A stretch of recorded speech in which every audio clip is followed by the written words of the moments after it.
escorting civilian merchant ships through a narrow strait and defending them effectively against air and sea threats launched at close range. This is the problem that will confront any international effort to reopen the Strait of Hormuz, and there is a lot of anxiety over whether it would even be possible. But why is sailing through a strait so dangerous, and what does history tell us about the chances of doing it successfully?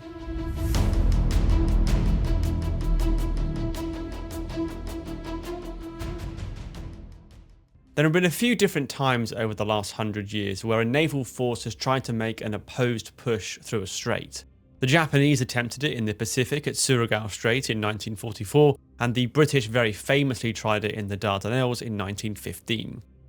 Both of these ended in disaster for the attacking side, but I want to focus today on the Mediterranean, where more than 80 years ago Allied sailors were charged with escorting merchant ships for 1,000 miles along a hostile coastline and then through a narrow strait in order to reach the beleaguered island of Malta in what was known as Operation Pedestal. I think this is the best historical example we've got of just how difficult it can be to force your way through a strait, because unlike at Surigao and the Dardanelles, this operation involved the escort of civilian ships, as any Strait of Hormuz operation would, and also because Pedestal was a well-planned, well-thought-out operation with a hefty military escort, and it was still a desperately close-run thing. Pedestal was ordered after Malta had been under an intense siege by German and Italian forces for more than a year. The Axis were keen to neutralise the island throughout World War II, as it was a base from which Allied forces could interfere with their supply routes to North Africa, and they had mounted an intense bombing campaign alongside attempts to blockade the island by intercepting all shipping going to and from it. By the summer of 1942, the situation on the island was desperate after 4 separate supply convoys to the island were intercepted.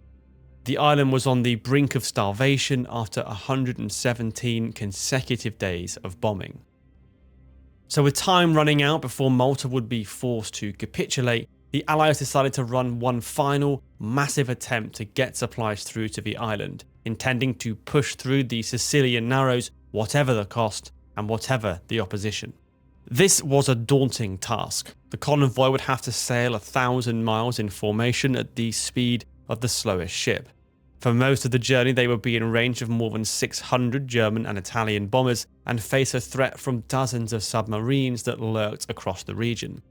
The last 24 hours of the voyage would see them transit the Narrows between Tunisia and Sicily, which would be a nest of mines, torpedo boats, and more Axis submarines, as well as aircraft that by that point would be flying from airfields that were only 40 miles away from the convoy. What made this especially dangerous was that there was no alternative. The Axis knew that they had to come through this particular patch of sea. This was not the Atlantic, where the convoy could alter course by hundreds of miles to throw would-be attackers off. They would have no room for manoeuvre and nowhere to hide. The Allies understood this, and that's why Pedestal received the largest escort ever given to a convoy. 2 battleships, 3 aircraft carriers, 7 cruisers, and 34 destroyers. These ships would escort 14 of the fastest merchant ships that could be found, including the brand new tanker Ohio. Now 14 merchant ships was a lot. In fact, it was too many. If all of these ships arrived intact, then the port facilities at Malta would be completely overwhelmed and they would take months to unload them. The Admiralty knew that many of these ships were not going to make it. The convoy set out from Gibraltar on August 10th, where it was immediately spotted by German spies in Spain. Axis forces across the Mediterranean prepared to face down a convoy which had no choice but to steam straight towards them. And it did not take long for the attacks to begin. On August 11th, the aircraft carrier Eagle was sunk by a U-boat, and the following day, a spectacular series of air attacks unfolded throughout the day, with dozens of dive and torpedo bombers tormenting the convoy almost constantly. The merchant ship Deucalion was hit and badly damaged, while the carrier Indomitable took several bomb hits and was put out of action. Shortly after this, as darkness closed in, the convoy began to approach the Sicilian Narrows. There was now a pre-arranged signal for the remaining heavier warships, such as the sole remaining carrier and the battleships, to withdraw to the west. This was because they were A, too valuable to run through the strait, and B, there wouldn't be enough fuel at Malta to refuel them for the voyage back to Gibraltar. This left the convoy with a lot less escorts, but at this point Pedestal was just 300 miles from Malta, less than a day's sailing, and despite a couple of big hits, the merchant ships were almost all intact. It was as good a situation as could be hoped for. But then, everything started to go wrong. Lying in wait was the Italian submarine Axum, which fired a spread of torpedoes which caused immediate carnage. The cruisers Nigeria and Cairo were the first to be hit, causing serious damage and flooding, and they were followed swiftly by the critically important tanker Ohio, which lost power. The convoy descended into chaos, with ships taking wild evasive maneuvers to avoid the stricken ships. And just as the fleet was badly disorganized by this one devastating attack, another one arrived in the shape of a final Axis air attack of the day that emerged out of the setting sun. 3 more merchant ships were hit, while the cruiser Kenya took a torpedo from another Italian submarine at the same time. As darkness closed in, the situation became even more confusing, with some ships sailing the wrong way and others falling miles behind the convoy due to damage they had received, including the tanker Ohio.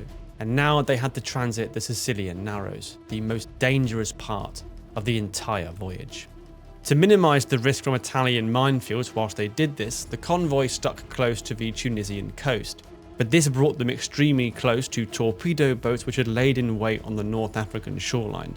Whatever course you take in this kind of congested environment, you're never safe.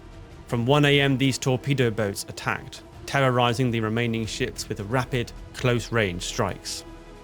The cruiser Manchester was the first to be hit and crippled, before the merchant ships Rochester Castle, Glenorchy, Wairangi, Almeria Likes and Santa Elisa were all hit. It was a devastating series of blows. By 5:40 AM, the Pedestal convoy was down to just 7 ships. They were battered and bruised, but only 100 miles from Malta. And then the sun came up. Through the morning, another devastating series of Axis air attacks developed, only mitigated slightly by the arrival of some air cover from Malta. The ammunition ship Waimarama was hit and exploded, while Dorset and Ohio were hit again and seriously damaged. Dorset would go on to sink, and Ohio, whose arrival in Malta was critical to the success of the entire operation, was left dead in the water.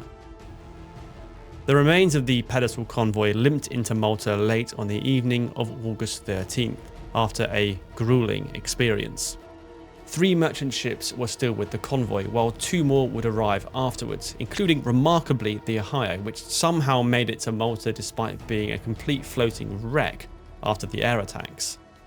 If you want to hear the full story of just how Ohio managed that, I recommend checking out my video on it over on the Historiograph channel. Now, the Pedestal convoy was a success. They managed to get enough ships to Malta to keep the island going long enough for Operation Torch to completely change the strategic picture in the Mediterranean. But the cost had been grievous, including 2 precious carriers put out of action, 1 permanently, and the loss of 2/3 of the merchant ships that set out. So yes, it is possible to force your way through a defended strait like this. In this case, it was done even when the enemy had air superiority over the region. But the cost of doing so can be extreme, and you have to be willing to bear those kinds of costs. In 1942, just getting a few merchant ships through was a success, but applying that kind of logic to a modern-day Strait of Hormuz scenario where 2/3 of merchant ships in a convoy were sunk would be a complete disaster. Because trying to force a defended strait is inherently incredibly difficult. Thank you for watching, and I'll see you next time.